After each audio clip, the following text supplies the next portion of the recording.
This is SSPTV News, brought to you by Samsung Productions and the Hazleton Standard Speaker. State Representative Jerry Knowles takes a look back on his career serving the community next. Hello everyone, and thanks for watching. I'm Ken Carr with your local information. What has Jerry Knowles learned during his long career as a public servant and state representative? Find out in today's news feature with Lisa Sugard. State Representative Jerry Knowles has represented the 124th Legislative District in the Pennsylvania State House of Representatives for the past 7 terms. He is now finishing up his 7th term when he announced that he is retiring and he will not seek re-election.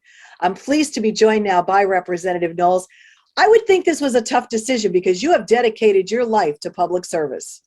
Lisa, this was a tough decision, probably one of, if not the most difficult decision that I've made in my life. My career has been one of public service, which I truly have enjoyed. I always say to people, how many people can say that they were a policeman, they were a volunteer firefighter for 40 years. I served as a borough councilman, I served as a mayor, I served as a county commissioner, and now I just served 7 terms as a state representative. And what a joy it's been. I've loved public service. I continue to love public service, but it's been a great run. So now as you look back over your term in office at the State House of Representatives, any issues that you're proud of, how you stood on them or continue to stand on them? My love in terms of public service is my tenure as a volunteer firefighter, as an active volunteer firefighter. And I just tried to do as much as I could in Harrisburg to help our volunteers. We have a dying breed and we need to make certain, I had done some bills. One bill that if you merged and it was a result of the merger up in McAdoo, up in the McAdoo area where they merged fire companies, so that you would continue to get the 2 grants that you apply for every year for at least 10 years. And that was an incentive for volunteer fire companies to merge. And I think that McAdoo, the McAdoo area with the Keystone, I believe, and Tresco, it was just a great thing that they did. And I worked on that with Chief Leschko. And I love firefighters. I love policemen.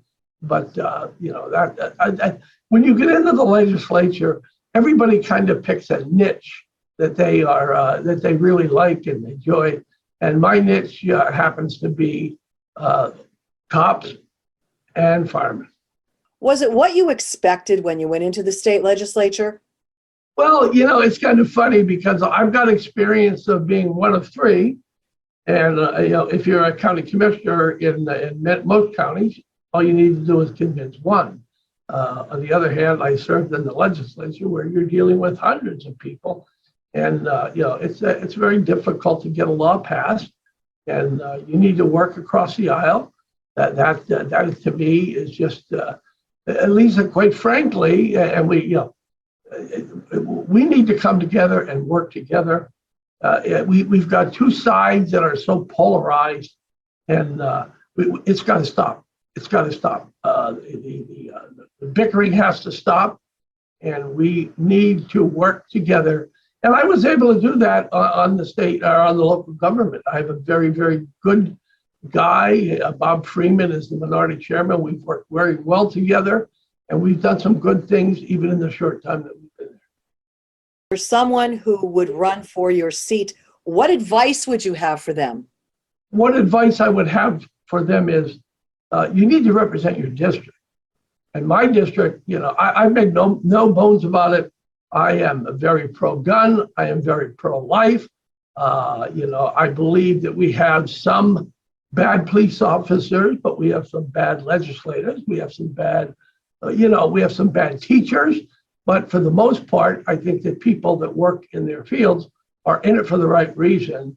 And, I got to tell you, I worked with a lot of good people in my life as a I don't know what you call it, politician or an elected official or a public servant, but I find that 99% of the people in local government, in county government, and state government are there for the right reasons. And I've got a lot of good friends in Harrisburg that are Democrats. And we don't agree on some of them. I don't agree on many things at all with them. But I think there needs to be civility. And unfortunately, I believe that we've lost that. And that scares me. And that we need to be, we need to be civil to each other. We need to respect each other's views. That doesn't mean that we have to agree with them. Today's news feature is brought to you by Hampton Inn by Hilton Hazleton. Looking for a night away in the Cunningham Valley? Book your stay vacation today at Hampton Inn by Hilton Hazleton by calling 570-454-3449. Time now for weather on SSPTV News. Here's our forecast from the National Weather Service. On Wednesday, mostly cloudy with a high near 36 degrees, wind gusts as high as 20 miles per hour. Wednesday night, a 50% chance of snow after 8 p.m., mixing with rain after 4 a.m., cloudy with a low around 31 degrees, new snow accumulation of less than a half inch possible. On Thursday, an 80% chance of rain and snow, becoming all rain after 1 p.m., we'll have a high near 38 degrees. We have a hazardous weather outlook for Thursday night into Friday with the potential for a wintry mix of snow, freezing rain, and sleet. On Thursday night, rain and snow before 4 a.m., then snow, freezing rain, and sleet between 4 a.m. and 5 a.m., then snow after 5 a.m. We'll have a low of 27 degrees and a 100% chance of precipitation. On Friday, snow, freezing rain, and sleet before 8 a.m., then snow and sleet likely between 8 a.m. and 1 p.m., and then snow likely after 1 p.m. We'll have a high near 28 degrees and a 100% chance of precipitation. On Friday night, a 50% chance of snow showers before 8 p.m., mostly cloudy with a low around 9 degrees. Saturday, mostly sunny with a high near 21 degrees, and Saturday night mostly clear with a low around 4 degrees. The Hazleton Area High School wrestling team is moving on to the District 2 3A semifinals. It's time for the SSPTV Standard Speaker Scoreboard. The Cougars beat Pittston area in the quarterfinals. Edenel Rodriguez got a pin for Hazleton, and so did Stanley Jimson. Next up for the Cougars, it's Delaware Valley in the semis on Wednesday at home. The Hazleton Area boys bowling team qualified for regionals. That's their next stop to try and get to the state tournament. The Cougars beat Berwick, Columbia, Montour, Votech, and Mifflin County at a tournament to qualify for regionals. James McCracken, Evan Perkowski, and Andrew Barron qualified as individuals for regionals. Natalie Hauser and Trinity Bobis will represent the Lady Cougars at regionals. In boys basketball, Marion beat Salem Christian. Brendan Lagergan had a double-double with 25 points and 10 rebounds for the Colts. In girls basketball, Monoy area beat Nativity, and the Lady Bears were led by McKenna Cavanis with 17 points. Monoy area will battle Marion for first place in Division III of the Schuylkill League on Thursday. Faith Gottschall scored 17 points in Shenandoah Valley's win over Weatherly. We'll be right back with our community and sports features. SSPTV News would like to send sincere condolences to the family and friends of these recently departed.